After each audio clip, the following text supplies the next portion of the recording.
अब सभी भाई बहनों से मेरा गुजारिश होगा, प्रार्थना विनती होगा कि मंच पर मैं बुलाना चाहूँगा। आप लोगों को कल भी मैं बताया था, कृपया शांति बनाएं। आज भी बता रहा हूँ कि इनके बारे में मैं क्या कहूँ।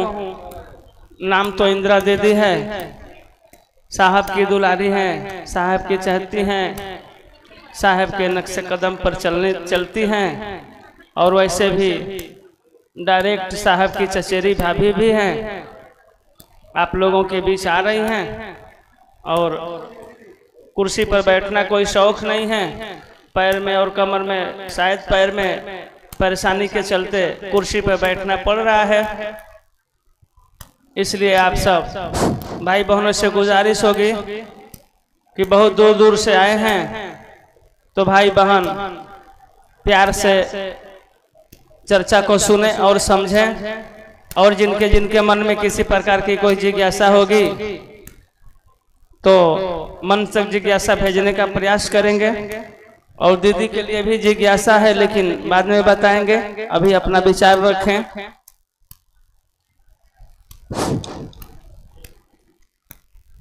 अपने गुरु शिव सहित अपने साहब अपनी दीदी के चरणों में मेरा प्रणाम।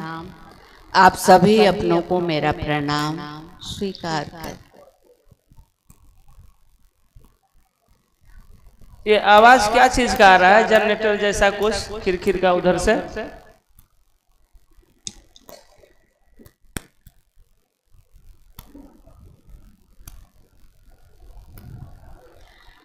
कल से हम लोग बातें कर रहे हैं अपने गुरु शिव के बारे में। सोचने की बात है कि शिव ईश्वर के रूप में, महेश्वर के रूप में, महादेव के रूप में, भगवान के रूप में तो हम सभी कुछ न कुछ परिचित थे। ये गुरु के रूप में हम लोगों ने कैसे जाना? साहब श्री की दया से, तभी तो हम लोग जाने। बहुत जगह साहब कुछ ऐसी बातें कह गए हैं जिससे हम आप भ्रम में पड़ जाते हैं। बहुत जगह साहब ने कहा है कि गुरु और शिष्य के बीच में कोई नहीं आ सकता है। गुरु शिव हैं, आप शिष्य बनने चले हैं, मेरी क्या जरूरत है। लेकिन मेरी समझ में जहां तक आया है, मैं अपनी समझ थोप नहीं रही हूं, इसमें कोई अंडर प्रेशर, अंडर कंपल्सन कुछ भी नहीं है, स्वेच्छा पर है। लेकिन मैंने जो समझा है साहब की बातों से, वो मैं चाहती हूं आप लोगों से शेयर करना, बांटना। समझाना नहीं, बांटना। साहब के यहाँ हम लोग जाते थे, एक एक बात याद करिए। हम लोग जाते थे तो साहब कहते थे, कितने लोग आए हैं, कितने जिला से आए हैं। जो लोग गुरु भाई रजिस्टर में देख के बताते थे, इतने लोग आए हैं, इतने इतने जिला से। साहब कहते थे, इतना सारा पैसा बर्बाद हुआ, बस को दे दिए, ट्रेन को दे दिए, मिला क्या? परेशानी हुई अलग, क्या मिला? क्यों आते हैं? ऐसा कहेंगे। और जब उठ के जाने लगते हैं तब क्या कहते हैं वो भी सुन लीजिए। आप यूं ही अगर हमसे मिलते रहे, देखिए एक दिन प्यार हो जाएगा। अब पहली बात सही है कि दूसरी बात सही है, अपने अपने मन में सोचने की बात है। कई जगह कहे हैं आपको दया की जरूरत है, दया करेंगे गुरु, हम कहाँ। एक बार हम लोग गए थे नवरात्र के समय, नवरात्र जिसमें दुर्गा पूजा होती है। अभी हम लोगों के यहाँ पूरे भारतवर्ष में नवरात्र को लोग पूजा के लिए बहुत ही शुभ मानते हैं। नवरात्र में जो कभी नहीं पूजा करता है वो भी पुजकड़ा पुजकड़ी बन जाता है। नवरात्र में बहुत लोगों को, आप लोगों ने देखा होगा, फूल की भी लोग चोरी करते हैं। कितना सवेरे जाके तोड़ लें कि और किसी को न मिले। तो नवरात्र में हम लोग गए थे जिस समय साहब का आसन चितलोढ़िया में था। चितलोढ़िया में नवरात्र के समय हम लोग गए थे, बहुत भीड़ थी, बहुत भीड़, और कड़ाके की धूप भी थी। दोनों तरफ का गेट खोल दिया गया था, इसलिए कि गेट में अटने लायक लोग नहीं थे।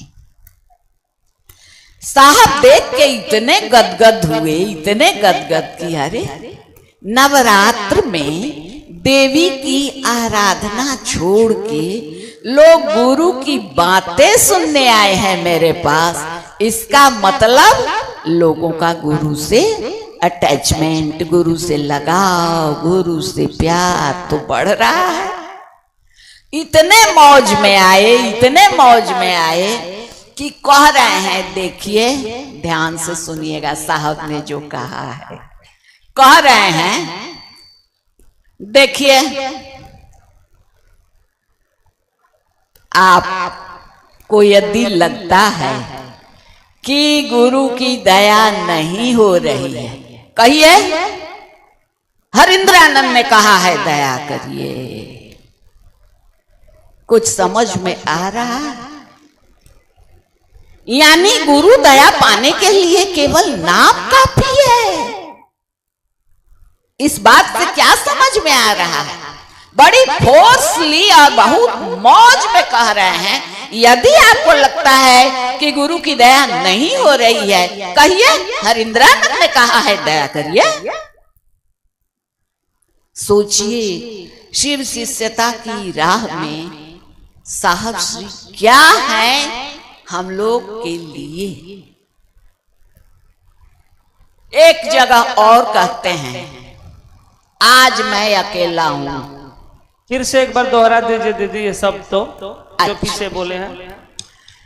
साहब कह रहे हैं, देखिए आपको यदि लगता है कि गुरु दया नहीं कर रहे हैं, दया नहीं हो रही है, तो कहिए उनसे। हरिंद्रानंद ने कहा है दया करिए। सोचिए, कई जगह कहे हैं ये सारी जितनी बुराइयां हैं ये एक दिन खत्म होंगी। आज मैं अकेले हूं, कल मैं अकेला नहीं रहूंगा। अनेक अच्छे लोगों में मेरे गुरु व्यक्त होंगे ही ऐसा मेरा अटल विश्वास है। ये सब साहब की कही हुई बात है, मेरा अपना कुछ नहीं। मैं तो बराबर कहता हूं कि मेरे पास कुछ नहीं है, कुछ नहीं, खाली गाड़ा, एकदम एम्प्टी। एक जगह कहते हैं, जहां तक भरोसे की बात है, मैं खुद से ज्यादा आप पर भरोसा करता हूं। क्या कुछ कह गए? एक जगह कह रहे हैं, देखिए शिव दया करे या न करे, ध्यान से सुनिएगा, ये ध्यातव्य है। वो कौन है जो इतनी फोर्सली कह रहा है शिव दया करे या न करे? मैं आपके साथ हूं, आप मेरे साथ हैं, आसमान धरती पर आ सकता है। इन सभी बातों का क्या मतलब है? लिख तो रहे हैं कि शिव ही गति है, शिव ही गंतव्य है, शिव ही मंजिल है। गति का मतलब चाल, गमन की स्थिति, गंतव्य माने जाने योग्य जगह, मंजिल जहां पहुंचना है। तीनों शिव है। लेकिन हम लोगों की जो पुस्तक आई है, ये तो जान लिए कि मंजिल शिव है। हम लोगों की जो पुस्तक आई है आओ चलें शिव की ओर, इसके बारे में साहब ने इसकी व्याख्या की है कि ये साहब के पास भी सुदूर कहीं क्षितिज से ये आवाज आई। आप लोगों ने सुना होगा चर्चा। और साहब कह रहे हैं मंजिल शिव है। पुस्तक के ऊपर लिखा हुआ है, पुस्तक के बारे में और थोड़ी सी जानकारी हम लोग ले लें। पुस्तक के बारे में बराबर साहब कहते हैं कि इसमें केवल पेन पेपर मेरा है, यानी साहब का, बाकी सारी बातें महादेव ने लिखी। पुस्तक का नामकरण ही देखिए, जैसा कि साहब कह रहे हैं कि दूर क्षितिज से ये आवाज आई, ये आह्वान आया, मधुर आह्वान कि कोई कह रहा है कि आओ चलें शिव की ओर। कल्पना करने की बात। पुस्तक के ऊपर लिखा हुआ है आओ, उसके बाद कमा। कमा का मतलब क्या होता है? मैं हिंदी साहित्य नहीं पढ़ाने आई हूं, मोटा मोटी समझिए। कमा का मतलब है कि वहां ठहरना है, एक लाइन में ही पूरा नहीं पढ़ देना है, थोड़ा ब्रेक लेना है। आओ चलें शिव की ओर। कहां आना है? कहां आना है?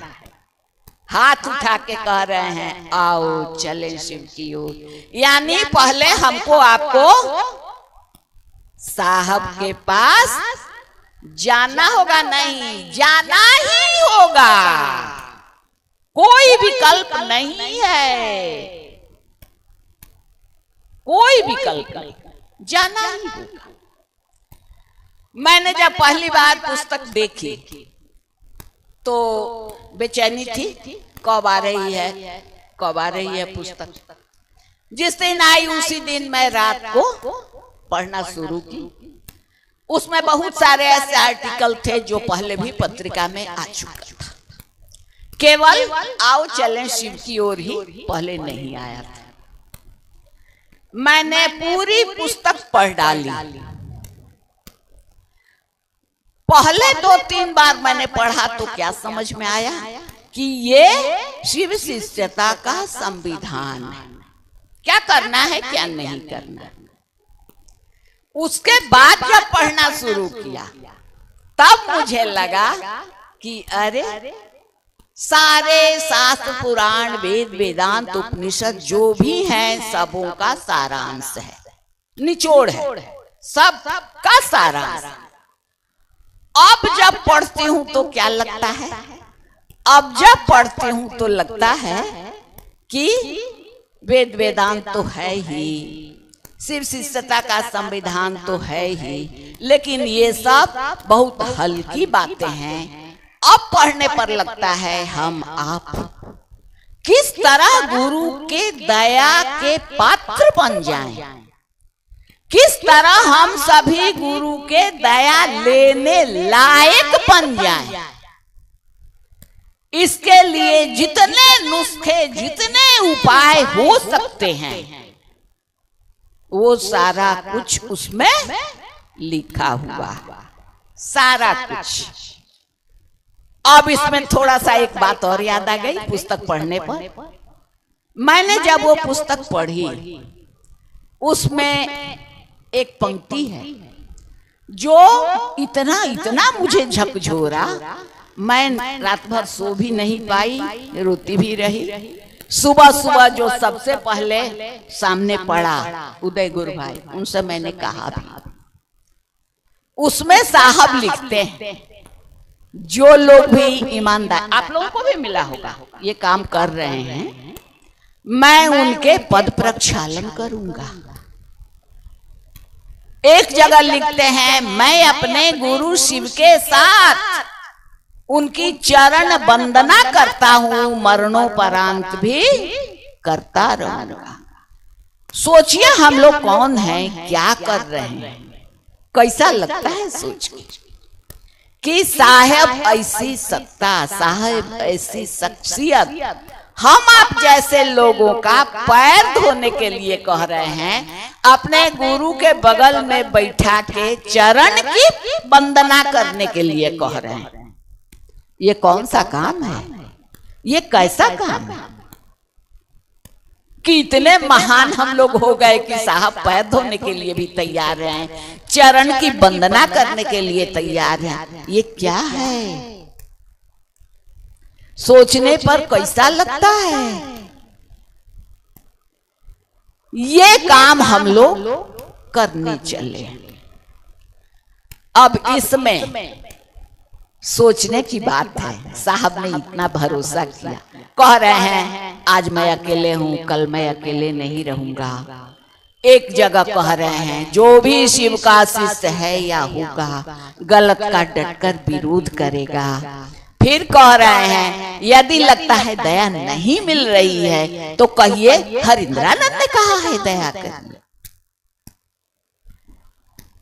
एक बार हम लोग बैठे थे ऐसे ही बड़ी मौज में, क्या कह रहे हैं देखिए, आप लोगों को आपका बाप जितना मानता होगा ना, उससे 1000 गुना ज्यादा तो मैं आपको जरूर मानता हूं। बताइए, जो बाप से 1000 गुना ज्यादा मानता है, अध्यात्म के सारे शास्त्र कहते हैं माता पिता को पूजो, माता पिता को श्रद्धा दो, तभी तुम अध्यात्म में आगे बढ़ सकते हो। और जो माता पिता से 1000 गुना ज्यादा मान रहा है, उसको हम लोग माइनस करके अध्यात्म में आगे बढ़ जाएंगे, शिव के पास पहुंच जाएंगे। क्या संभव है? तो इतना जो मान रहा है बाप से 1000 गुना ज्यादा। मैं अपनी अनुभूति बता रही हूं, साहब तो साहब है। मैं अपनी अनुभूति, शायद आप लोगों को समझ में आए या न आए।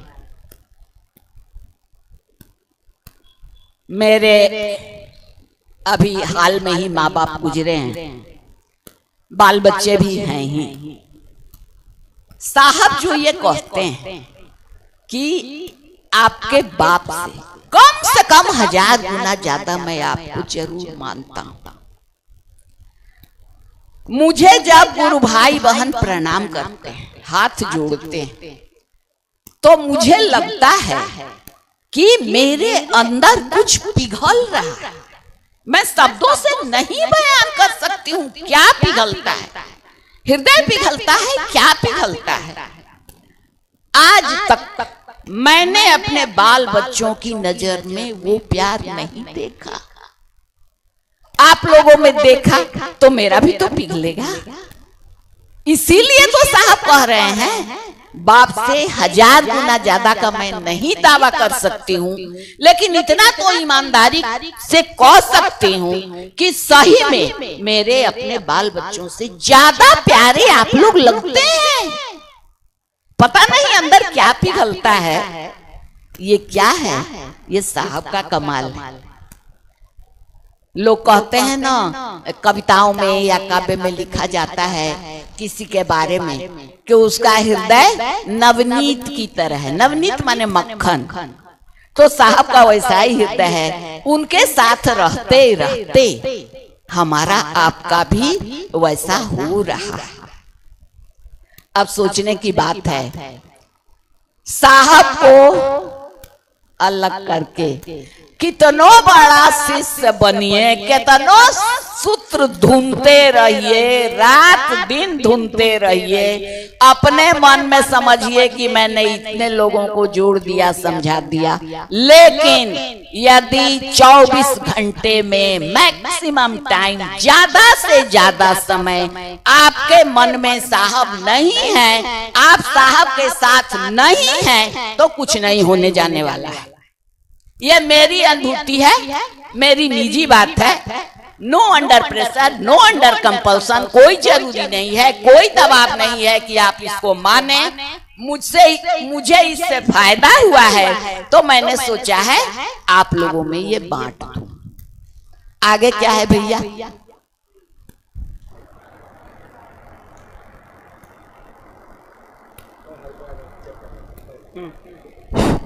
जी आगे जिज्ञासा है, मैं हरिंद्रानंद चैप्टर है हाँ जिस पे साहब लिखे हैं कि मैं पैर धोऊंगा।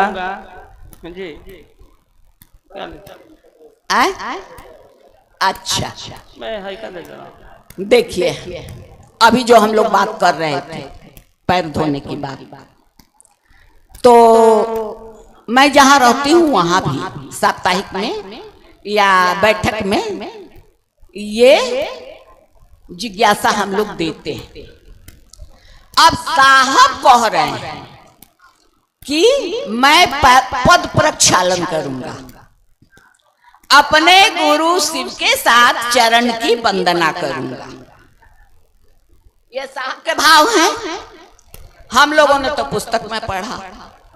अब जो कह रहे हैं वो क्यों ऐसा कह रहे हैं, हम आप अनुमान लगा सकते हैं, सही उत्तर तो नहीं दे सकते हैं। क्या सही उत्तर तो जिसने कहा है, जिसकी भावना है, वही दे सकते हैं। हम आप केवल अनुमान लगा सकते हैं। फेसबुक पर यह जिज्ञासा भी आई है, कोई भाई लोग भेजा है और पढ़ के सुनाया जा रहा है साहब को कि साहब ने ऐसा लिखा है कि जो लोग भी इस काम में साथ दे रहे हैं तो मैं उनके पद प्रक्षालन करूंगा, अपने गुरु शिव के साथ उनकी चरण वंदना करूंगा। साहब ने ऐसा क्यों लिखा है कि पद प्रक्षालन करूंगा? पद प्रक्षालन का पहले मतलब हम लोग समझ लें अपने घर की भाषा में। पद माने पैर, प्रक्षालन माने धोना, क्षालन माने धोना, प्रउपसर्ग लगा है, विशेष रूप से धोना, अच्छी तरह धोना। तो साहब कह रहे हैं कि मैं उन लोगों के पद प्रक्षालन करूंगा। वो भाई पूछ रहे हैं कि साहब ने ऐसा क्यों कहा। साहब समझा रहे हैं, देखिए मेरे गुरु ने तो मुझे कहा ये काम करने के लिए, गुरु ने तो मुझे कहा। अब जो लोग भी ये काम कर रहे हैं वो मेरा काम कर रहे हैं ना। साहब एकदम मोशन में आ जा रहे हैं, देखिएगा है वो चर्चा। वो मेरा काम कर रहे हैं ना, तो मेरा काम कर रहे हैं तो मैं उनके पैर नहीं धोऊंगा तो किनके पैर धोऊंगा? नहीं कहते हैं महादेव के पैर धोऊंगा। मैं उनके पैर नहीं धोऊंगा तो किनके पैर धोऊंगा? चरण वंदना कहते हैं गुरु के साथ। गुरु के साथ मतलब गुरु के बगल में बैठा के, यानी गुरु के बराबर महत्ता हम लोगों को दे रहे हैं। सोचिए हम लोग क्या कर रहे हैं, क्या करने चले हैं और बीच में कहां डाइवर्ट हो जा रहे हैं। पूरा फोर्स में कहते हैं उनके पैर नहीं धोऊंगा तो किनके पैर धोऊंगा। अच्छा, तो ये तो साहब की भावना है, साहब तो धो ही रहे हैं, कह रहे हैं शरीर छूटने के बाद भी। क्या हमारे आपके मन में ऐसा आता है? आता है?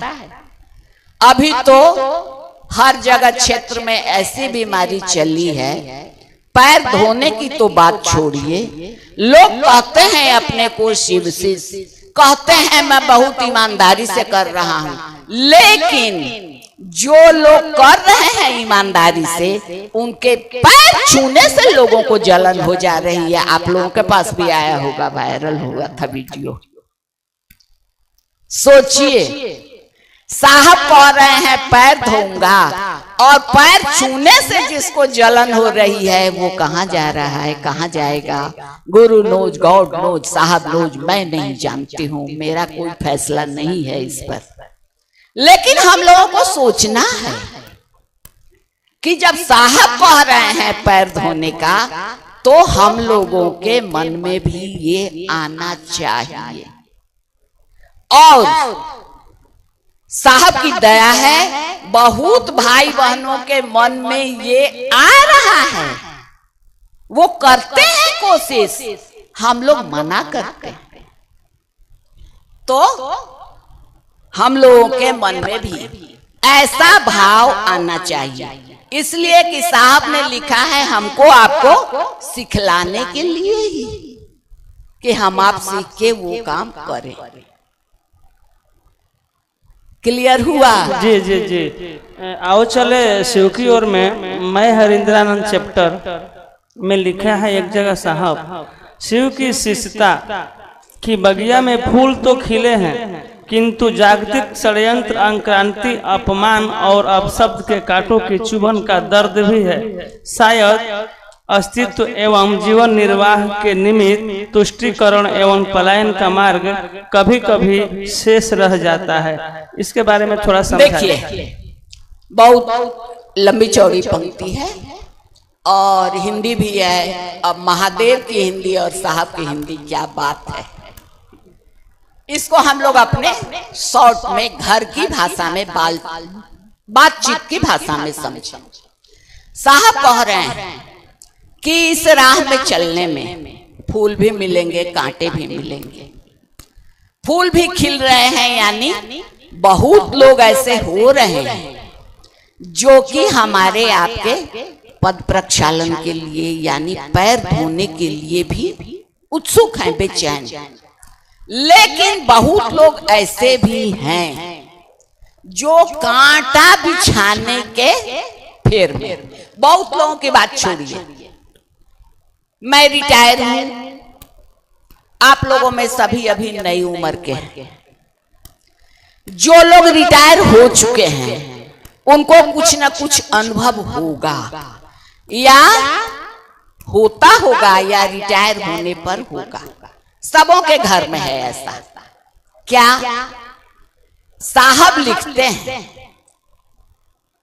अस्तित्व और जीवन निर्वाह के लिए कभी कभी तुष्टिकरण और पलायनवाद का ही रास्ता शेष रह जाता है। शेष रह जाता है माने बच जाता है। यही दो रास्ता जो लोग भी रिटायर हैं अपने घर में इसका सामना करते ही होंगे। मैं रिटायर हूं लेकिन मेरे पास ऐसी कोई बाधा नहीं है। शॉर्ट में बता दूं, एक बेटी है, अपने घर है, बड़े चैन से है, कभी आती है 1-2 दिन के लिए नहीं 1-2 घंटे के लिए आती है, तो मैं तो उससे आ जाता। लेकिन अधिकतर घरों में बाल बच्चे, साहब ने भी वही अपना दर्द लिखा है, सबसे नजदीकी जो लोग रहते हैं यानी बाल बच्चे, कुटुंबी जो भी हैं, तो बहुत ऐसे काम करते हैं जो हमको आपको अच्छा नहीं लगता है। लेकिन हम आप डर से, हम आप जीवन निर्वाह के लिए, हम आप घर में कलह पैदा न हो इसके लिए, इज्जत बनी रहे इसके लिए हाँ में हाँ मिलाते हैं। हाँ में हाँ मिलाते हैं। शायद हमारे भाई बहन में से भी जो लोग रिटायर होंगे उनको इसका अनुभव होगा। तो कभी हाँ में हाँ मिलाते हैं और कभी हाँ में हाँ मिलाने को कहते हैं तुष्टिकरण।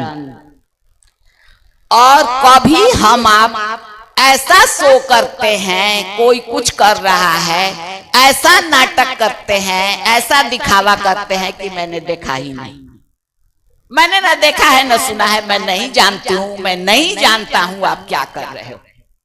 इसको कहते हैं पलायनवादी। अब साहब अपने बारे में लिख रहे हैं कि अस्तित्व माने इज्जत बचल रहे, जीवन निर्वाह मतलब जीवन निर्वाह के लिए साधन होते हैं ना, समय पर भोजन पानी कपड़ा या जो भी जरूरत है जीवन निर्वाह के लिए। तो साहब कहते हैं कि कभी कभी जीवन निर्वाह के लिए, इज्जत बचाने के लिए यही दो रास्ता बच जाता है। क्या? तुष्टीकरण और पलायनवाद समझ में आया है कि नहीं? साहब अपने बारे में लिख रहे हैं, कितने दर्द से लिख रहे हैं और लगे हाथों। इसमें एक और बात बता दें, हम लोग भी यदि संस्था नहीं बनाते तो हम लोगों को भी तुष्टीकरण और पलायनवाद की नीति पर ही चलना होता। इसीलिए हम लोगों ने अपनी अलग संस्था बनाई कि ये तुष्टीकरण और पलायनवादी से हम लोगों की जान बचे। साहब जैसा चाहते हैं वैसा हम लोग कर पाए। हुआ क्लियर? जी जी जी। और तीसरी जिज्ञासा है कि गुरु दक्षिणा क्या है? अच्छा, गुरु दक्षिणा क्या है? तो पहले तो हम लोग गुरु का तो माने जानते हैं। दक्षिणा बना है दो जोड़ एसना। दो माने दो देना, एसना माने इच्छा। इसी को कहते हैं दक्षिणा। गुरु दक्षिणा यानी गुरु की इच्छा जो है। गुरु दक्षिणा का चलन जब से गुरु प्रथा की चलन है तब से गुरु दक्षिणा का चलन है। तो गुरु दक्षिणा में गुरु की एसना यानी गुरु जी जो मुंह से निकाल दे वही दक्षिणा है, वही देना है। अब आजकल जैसे सब कुछ का रूप बदल गया है, बिगड़ गया है, वैसे ही दक्षिणा का भी रूप बदल गया है। अभी आज के जमाने में हम आप दक्षिणा का मतलब जानते हैं गुरु जी को रुपया पैसा सोना चांदी फल मिठाई देना। हम लोग तो यही जानते हैं। अच्छा, हम लोग भी जानते हैं और गुरुजी लोगों को भी यही अच्छा लगता है, वो लोग भी चाहते हैं। मैं शिकायत नहीं कर रही हूं, ये चलन है। तो शिष्य भी समझता है कि गुरु को अच्छा लगेगा, गुरु को अच्छा भी लगता है। तो ऐसे गुरु दक्षिणा का रूप बदल गया या बिगड़ गया। गुरु दक्षिणा का सही में अर्थ होता है गुरु की जो इच्छा हो वो हम देते हैं तो वही गुरु दक्षिणा है। पुराणों में बहुत सारी कहानियां भरी पड़ी हैं। हमारे आपके घर में, हर घर में कृष्ण की पूजा होती है। लोग कहते हैं योगेश्वर श्री कृष्ण ईश्वर का अवतार समझते हैं। ऐसे तो बहुत सारी कहानियां हैं। अब ऐसे गुरु दक्षिणा का क्या महात्मा है, साहब को क्या कहा है महादेव, दोनों हम लोग समझेंगे। गुरु दक्षिणा का क्या महात्मा है, पुराण में हजारों आख्यान हैं, कथाएं। एक छोटी सी कथा के माध्यम से आप लोग समझिए गुरु दक्षिणा का महात्मा। कृष्ण और बलराम गुरु संदीपनी के पास शिक्षा के लिए गए थे। दोनों की जब शिक्षा दीक्षा पूरी हो गई तो गुरुजी ने कहा कि बच्चों, मेरे पास जितना कुछ भी था, जो भी विद्याएं थी, मैंने तुमको दे दी। अब तुम अपने अपने घर को जाओ। दोनों भाई ने कहा, गुरुदेव ऐसे मैं कैसे जा सकता हूं गुरु दक्षिणा दिए बिना। गुरु दक्षिणा में क्या दूं आप अपने मुंह से कहिए। कह रहे हैं संदीपनी ऋषि, नहीं नहीं, अरे दक्षिणा में क्या देना है, इतने दिनों तक आश्रम में रहे, मेरी सेवा किए, मेरे चरण दबाए, नदी से पानी लाए, जंगल से लकड़ी काट के लाए, अब दक्षिणा क्या देना है, मेरा आशीर्वाद तुम्हारे साथ है, जाओ। कृष्ण बलराम जिद पर अड़ जाते हैं, नहीं नहीं गुरुदेव, हम बिना गुरु दक्षिणा दिए नहीं जाएंगे। गुरु जी कुछ कह नहीं रहे हैं तो दोनों भाई आपस में विचार करते हैं कि अच्छा, गुरु माता भी तो गुरु जी की अर्धांगिनी है, आधा अंग है, गुरु जी नहीं बोल रहे हैं तो चले हम लोग उन्हीं से पूछ लें क्या दिया जाए दक्षिणा, क्योंकि जो इच्छा होगी वही देना है।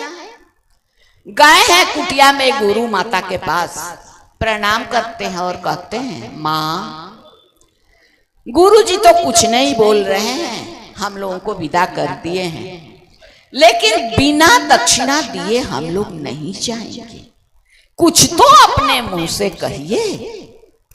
गुरु माँ भी वही बात कहती हैं, नहीं इतने दिनों तक वात्सल्य दिए, माँ की तरह प्यार किए, अब दक्षिणा क्या देना है, जाओ।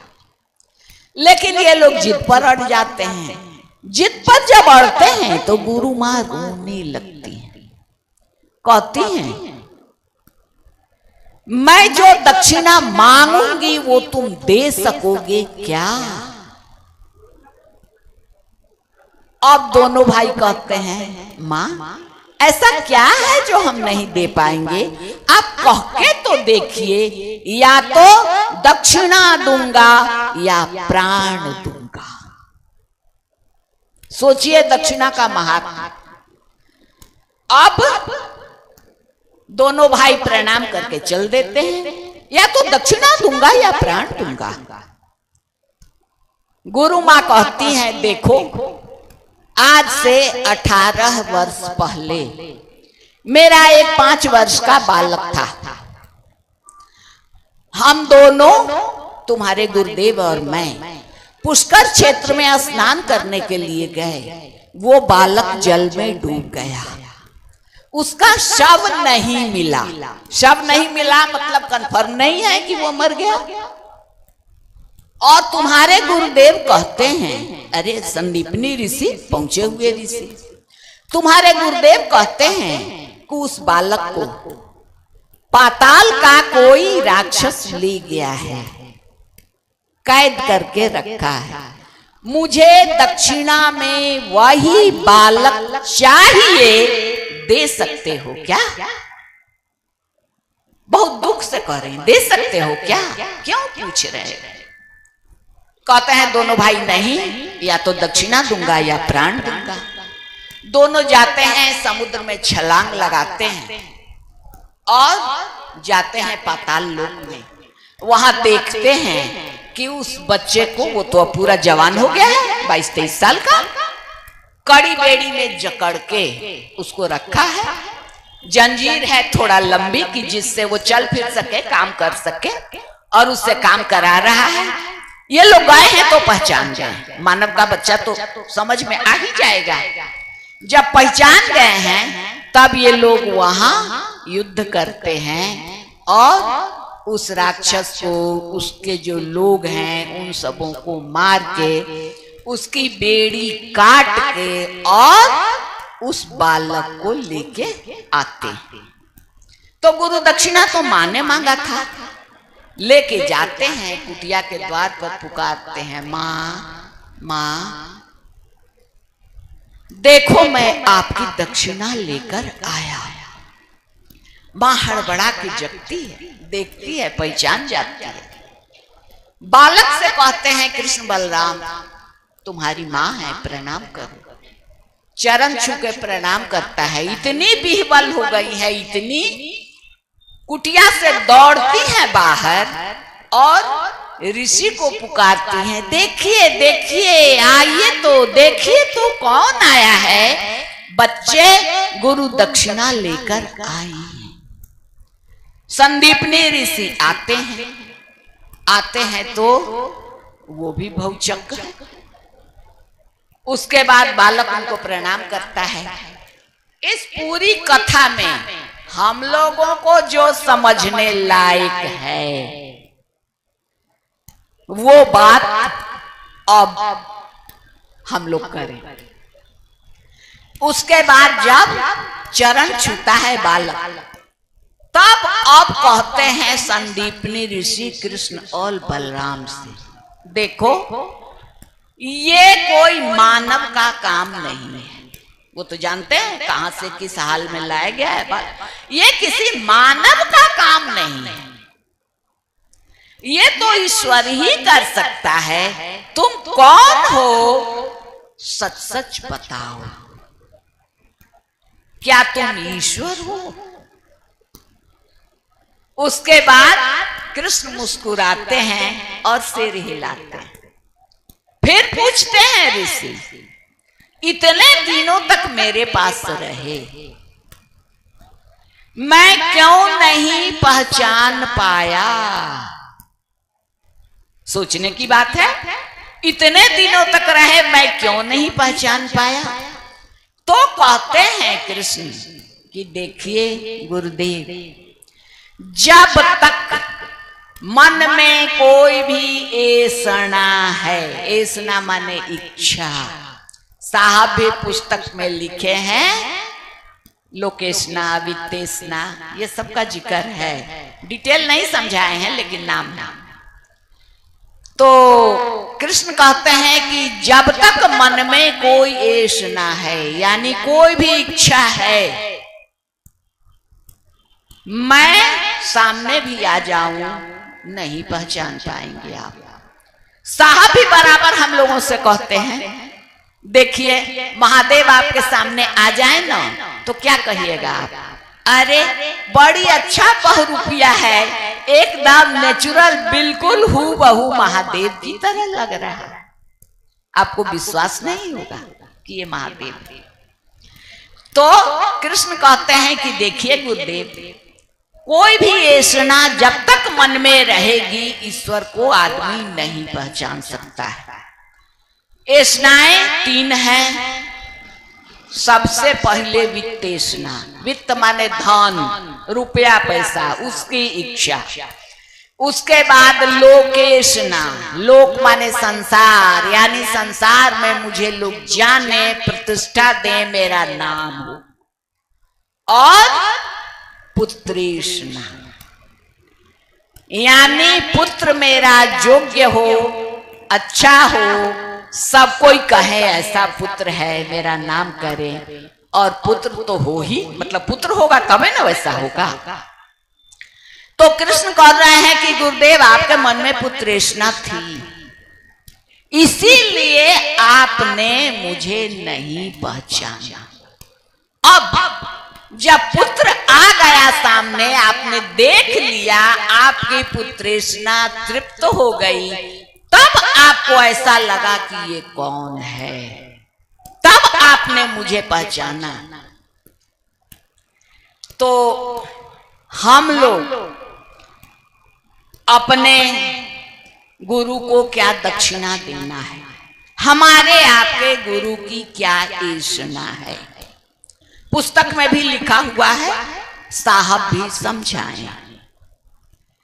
साहब बता रहे हैं, एक बार कहीं चर्चा करने गए तो जैसे यहाँ आई है न जिज्ञासा, वैसे ही साहब के सामने, तो हम तो साहब को सुन के पढ़ के जान लिए हैं, साहब नहीं जानते थे। साहब कह रहे हैं कि जब मेरे सामने जिज्ञासा आई कि हम लोगों के गुरु तो न खाते हैं न पहनते हैं, हम लोग अपने गुरु को क्या दक्षिणा देंगे, क्या दे सकते हैं? साहब के सामने ये जिज्ञासा आई। साहब अपने मुंह से बता रहे हैं कि जब ये जिज्ञासा पढ़ा गया तो इससे पहले मैंने भी ऐसी जिज्ञासा का सामना नहीं किया था, तो मुझको भी नहीं समझ में आ रहा था कि क्या इसका उत्तर दें। तो मैंने सोचा महादेव से ही पूछ लेता हूं। तो मैंने कहा कि जिज्ञासा दोहराई जाए, और फिर अपना भेद भी बता रहे हैं साहब कि देखिए, जब मैं कहूं ना कि जिज्ञासा फिर से पढ़ा जाए तो समझ जाइए कि मेरी समझ में भी नहीं आ रहा है, मैं समय ले रहा हूं उतनी देर में महादेव से पूछने का। तो मैंने कह दिया कि जिज्ञासा दोहराई जाए, और उतनी देर में मैंने अपने गुरु से पूछ लिया कि सरकारी दक्षिणा क्या है। महादेव ने जो उत्तर दिया दक्षिणा के बारे में, हम लोग भी उसको ध्यान से सुने, ध्यान दें। महादेव कह रहे हैं एक वाक्य में, शिष्य को कृतज्ञ होना चाहिए, कृतज्ञ नहीं। कल हम लोग बात किए थे कृतज्ञता पर। अच्छा, तो महादेव कह रहे हैं कि हम लोगों के गुरु के लिए कृतज्ञता जरूरी है। कृतज्ञता सबसे बड़ी चीज है। ये कृतज्ञता जब मन में आएगी तो क्या होगा? हमारा आपका मांग चांग छूटेगा ना। हमारा आपका जो वित्तेष्णा, पुत्रेष्णा, लोकेष्णा, ये सब कम होगा ना। जब कृतज्ञता आएगी, जिसके प्रति भी हम कृतज्ञ होते हैं, तो सोचते हैं कि अरे बाप रे, ये तो पहले ही मेरे साथ बहुत कुछ कर चुका है, अब क्या इससे मांगना, क्या कहना। और पुस्तक में भी लिखे हैं साहब, उस लाइन पर भी हम लोगों को ध्यान देना चाहिए। निस्वार्थ तीनों सूत्र का अनुपालन ही गुरु दक्षिणा है। यानी बिना किसी मांग के, चाह के, किसी बिना एक्सपेक्टेशन के, माने हाँ हम कोई दे देते, भले नहीं मांग रहे हैं लेकिन मन में अपेक्षा है, तो बिना किसी चाह मांग, बिना किसी आशा के यदि हम तीनों सूत्र करते हैं तो यही हमारे आपके गुरु की दक्षिणा है। इसका एक और गूढ़ार्थ है, वो गूढ़ार्थ भी समझ जाइए। यानी हमारे आपके गुरु की ऐसना है कि हम आप अपनी ऐसना को गुरु को चढ़ा दें, अपनी ऐसनाओं को दक्षिणा के रूप में ही गुरु को दे दें। अपनी इच्छा, अपनी अनिच्छा, अपनी चाह, अपनी मांग, तब सबसे बड़ा गुरु, सबसे बड़ी दक्षिणा वो हाथ में देने लायक दक्षिणा से नहीं दक्षिणा दे पाएंगे हम लोग। हम लोग जब कृतज्ञ होंगे तो अपनी ऐसनाओं को चढ़ा देंगे। यानी हमारे आपके गुरु हम लोगों को ऐसना शून्य करना चाहते हैं। यानी हमारे आपके मन में केवल यही रहे कि केवल केवल केवल मुझे शिव चाहिए और कोई ऐसना न हो। बात तो बहुत ऊंची है, बहुत बड़ी है, लेकिन याद रहे हमारे आपके गुरु भी तो सर्वोच्च है, हमारे आपके साहब भी तो अभी जितने लोग हो गए हैं सर्वोच्च हैं। तो ये संभव है, बहुत लोगों के साथ ऐसा हो रहा है। यही गुरु दक्षिणा है कि ज्यादा से ज्यादा हम लोग कृतज्ञ होंगे, तब हम आप ऐसनाएं चढ़ा सकेंगे। और हमारे आपके गुरु की यही ऐसना है कि हम आप कृतज्ञ हों, अपनी ऐसना चढ़ा दें। हो गई जी दीदी, ठीक है। और 2 मिनट का। अच्छा, 2 मिनट। अगर गुरु की तबीयत खराब है, बुखार हुआ है या चोट लगी है या घाव हुआ है, तो गुरु का मरहम पट्टी या उसका देख रेख या दवाई पानी चेला को करना चाहिए। न गुरु कहा है कि जाओ जंगल से लकड़ी काट के लाओ, तो चेला को चला जाना चाहिए। एकदम कह रहे हैं गुरु की जाओ लकड़ी काटो, तो एकदम जाके लकड़ी काटना है। गुरु जी यहाँ बीमार पड़े हैं, गुरु जी बीमार पड़े हैं। देखिए बीमारी, जैसे हम लोग अपने साहब को ही ले, साहब भी तो बीमार होते हैं। अब गुरु का आदेश, तो सारे ग्रंथ कहते हैं कि गुरु का आदेश सर्वोपरि है। जी जी जी। अच्छा, अभी तक मानव गुरु होते आए हैं, शिव गुरु तो यही ना हुए हैं, मानव गुरु होते आए। मानव गुरु क्या करते हैं? मानव गुरु ईश्वर से जोड़ते हैं, ईश्वर से एक में करते हैं। तो ये अब शिष्य की मानसिक स्थिति कहिए या उसका आध्यात्मिक धरातल कहिए, स्तर कहिए, यदि उसको ईश्वर से साहचर्य हो गया है तो वो कहेगा ईश्वर से कि मेरे गुरुजी को ठीक कर दें, और वो ठीक हो जाएंगे। लेकिन यदि उस स्तर तक नहीं पहुंचा है तो दवा बीरो करेगा। कितनों गुरुजी कहेंगे, कोई समझाएगा, हम आप समझाएंगे कि नहीं गुरुजी कह दिए लकड़ी काटना तो यही करना है, लेकिन वो नहीं मानेगा, वो सेवा करेगा ही करेगा। लेकिन यदि ईश्वर से साहचर्य हो गया है तो वो अपने ईश्वर से कहेगा, गुरुजी को ठीक भी कर देगा। शंकराचार्य के जीवन की एक कथा आती है, थोड़े में जान लीजिए। शंकराचार्य का एक शिष्य था, शंकराचार्य पर किसी ने तांत्रिक क्रिया कर दी, उनको बवासीर हो गया, ब्लड आने लगा लैट्रिन से, स्टूल के रास्ते से। वो समझ गया कि किसी ने मेरे गुरुदेव पर तांत्रिक क्रिया की है, और वो तांत्रिक क्रिया वो गुरुजी पर से उतार के जो किया था उसी पर लौटा दिया। वो मर भी गया। गुरुजी जबकि मना किए ऐसा मत करो, लेकिन वो नहीं माना शिष्य, उस तांत्रिक क्रिया को लौटा दिया है, जिसने भेजा था उस पर लौटा दिया, और वो मर गया है। शंकराचार्य के जीवनी में ये कथा आती है। कथा क्या, सच्ची घटना। और कुछ ना जी। और इसी पर एक मेरे दिमाग में चल रहा है, मेरा ही जिज्ञासा है कि जब मेरे आराध्य का तबीयत खराब था, मेरे आंखों के सामने घटना घटती है, इसलिए मैं जिज्ञासा को पूछा हूँ। तो कुछ लोग थे जो पान पुड़िया मुंह में लेकर, काला चश्मा पहनकर, हाथ में हाथ लगाकर, और कोई व्यवस्था में नहीं थे, और मेरे आराध्य बहुत पीड़ा में थे। मेरे आंखों के सामने घटना घटती है, मैं उस गेट पर खड़ा था, इसलिए मैं इस जिज्ञासा को पूछा। मेरे आराध्य की तबीयत बिगड़ने के बाद भी उन्होंने कहा कि अब आप रांची से विदा ले रहे हैं अंतिम संगोष्ठी में, तो फिर वही वाली बात आ गई कि गुरुजी का तबीयत देखें या उनका आदेश को माने।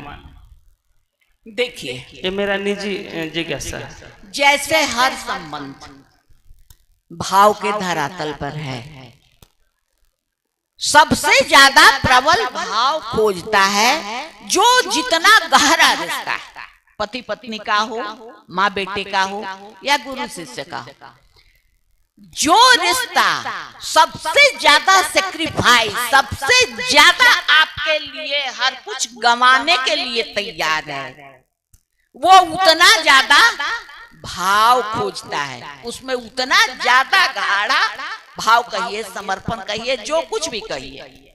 अब ये भैया जो कहे हैं, देखिए थोड़ा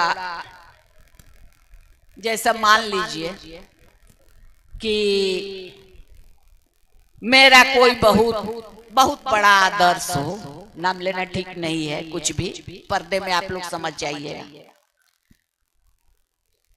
हम जान रहे हैं कि वो सक्षम है, हर काम में सक्षम है, और वो घर में है। मान लीजिए मेरे पिताजी ही हैं, सही में मेरे पिताजी बहुत बड़े जोगी थे, वो सक्षम है, और घर में भैया भाभी या बहुत लोग हैं। मालूम हुआ कि पिताजी को भोजन की भी दिक्कत हो रही है। अब आप लोग समझिए, सब लोग ये घटना जानते हैं, पिताजी को भोजन की भी दिक्कत हो रही है। अब हम बेचैन हो जा रहे हैं, भाई भागना है, बेचैन हो जा रहे हैं। हम इस जुगाड़ में हैं कि कैसे उनको टाइम से सही भोजन मिले। अच्छा, हम लोग 5 बहन हैं, बेचैन हैं। एक बहन के पास फोन किए, देखो ना ऐसा ऐसा बात है, पापा के तक खाहू के गजन हो गेल, बाप रे। अब वो हमसे कह रही है, हमारे पापा गीता पर भाष्य लिखे, छप नहीं सका, सही में जोगी थे, और जल्दी उन पर कुछ असर नहीं करता था दुख सुख। तो हम कह रहे हैं कि अरे ऐसा ऐसा, पापा को तो खाने की भी दिक्कत है, ऐसा ऐसा हो गया। वो मेरी बहन कहती है, अरे दीदिया तुम किस फेर में पड़ गई, पापा तो हमारे जोगी हैं, उनको खाना पीना का थोड़े कुछ असर पड़ने वाला है, वो तो कुछ भी खा लेंगे, कैसे भी रह लेंगे। हम लोगों को इतने दिन तक खिलाए, क्या क्या किए, शादी ब्याह किए, तुम क्या ही माया वाली बात सोच रही है। लेकिन तो भी मेरा हृदय तो उद्वेलित होगा ही होगा, ये अंदर की बात है, होगा ही होगा। हम लोग अभी इतने पहुंचे हुए नहीं हैं, दिल्ली अभी दूर है। तो हो गया सब? जी जी ठीक। अच्छा, ठीक। फिर से आप सभी के चरणों में प्रणाम, केवल प्रणाम नहीं, जब हमारे आपके साहब कहते हैं कि मेरे जाने के बाद बहुत कम लोग ऐसे बचेंगे जो चाहेंगे कि आप शिव शिष्य हो जाइए सचमुच में। तो जब ये चाह इतना शुभ है कि साहब कह रहे हैं कि ऐसे बहुत कम लोग बचेंगे, तो ये चाह जब साहब ऐसा स्पिरिचुअल गाइड मिला, साहब ऐसा रास्ता दिखाने वाला मिला, शिव जैसे गुरु का वर्ण करवाने वाला मिला, तो कम से कम ये आशा, ये चाह तो कर ही सकते हैं, अपने गुरु से तो कह ही सकते हैं। बड़ी गर्मी में मेरे भाई बहन बहुत परेशान हुए, सचमुच में ये शिव शिष्य बन जाएं, सचमुच में इन्हें अपना बना लो। हे महादेव, हे साहब, आपसे यही विनती है।